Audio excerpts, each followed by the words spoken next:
Assalamualaikum warahmatullahi ta'ala wabarakatuh.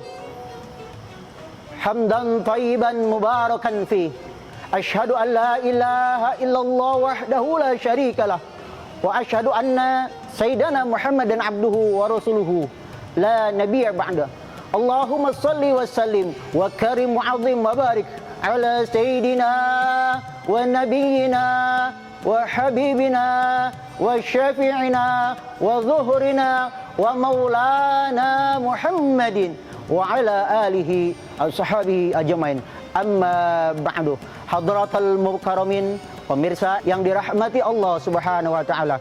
Alhamdulillah, puji serta syukur kepada Allah Subhanahu wa taala atas berbagai macam rahmat, nikmat, inayah dan hidayah yang diberikan kepada kita sehingga kita pada hari ini bisa berjumpa melalui virtual ini.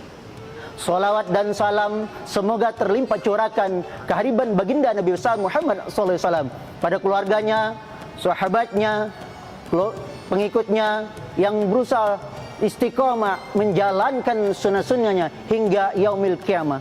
Dengan satu harapan, nanti di yaumil qiyamah insyaallah kita akan mendapat sabul uzma dari Rasulullah SAW. Perlu diketahui, Al-Quran bukan saja merupakan petunjuk, bukan saja merupakan pembeda, bukan saja merupakan pedoman, tetapi Al-Quranul Karim merupakan mukjizat terbesar yang diberikan Allah Subhanahu wa taala kepada umatnya Nabi Muhammad sallallahu alaihi wasallam. Kenapa demikian? Mari kita simak bersama-sama. Ketika seseorang ingin mulia, maka di dalam hatinya ada Al-Quran, maka insya Allah dia akan dimuliakan orang. Kita lihat lelaki yang paling mulia di dunia. Siapa dia? Tidak lain, tidak bukan Nabi Muhammad SAW. Kenapa? Karena Allah menurunkan Al-Quran kepada dia. Dan di dalam hatinya tertanam Al-Quranul Karim. Malaikat yang paling mulia di sisi Allah, malaikat Jibril alaihissalam, dijuluki Ruhul Amin. Kenapa? Karena malaikat Jibril menurunkan Al-Quran kepada Rasulullah SAW. Malam yang paling mulia ketika turunnya Al-Quran ialah malam Lailatul Qadar. Bulan yang paling mulia, bulan yang diturunkannya Al-Quran adalah bulan suci Ramadan. Ketika kita ingin menjadi orang yang mulia, maka mari kita bersama-sama di dalam diri kita, di dalam hati kita, kita tanamkan Al-Quran.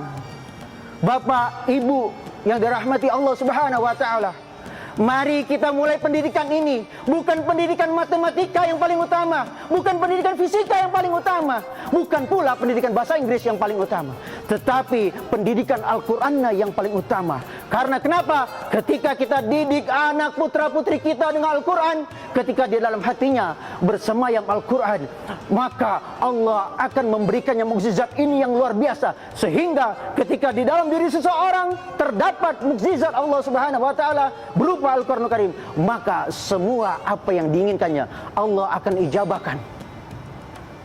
Pemirsa MNC yang dirahmati Allah Subhanahu wa taala, Allah Subhanahu wa taala menurunkan dan menjaga Al-Quran ini sebagaimana firman-Nya dalam surah Al-Hijr. A'udzu billahi minasyaitonir rajim. Bismillahirrahmanirrahim. Inna nahnu nazzalna dzikra wa inna lahu lahafizun. Al-ayat sadaqallahul azim. Sesungguhnya Allah menurunkan Al-Quran dan Allah pula yang menjaga Al-Quran ini. Pemirsa MNCV yang dirahmati Allah Subhanahu wa taala, mari kita bersama-sama menjaga dan melestarikan Al-Quran ini dengan mendidik putra-putri kita di dalam dirinya untuk selalu tertanam Al-Quran. Kita ajarkan mereka ketika mereka tidak mulai dari Iqra sehingga Al-Quran. Ketika kita sebagai orang tua, kita tidak pernah tahu, tidak pernah belajar Al-Quran, insya Allah ketika kita mendidikkan putra-putri kita untuk mengerti Al-Quran, untuk belajar Quran, maka insya Allah kita juga akan dimuliakan Allah Subhanahu wa taala dengan musabab Al-Quran.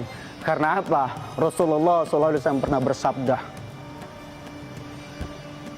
an Abu Amama radhiyallahu an qala sami'tu ya Rasulullah yaqulu Iqra'ul Qur'ana fa innahu ya'ti yaumal qiyamah syafi'an li ashabihi.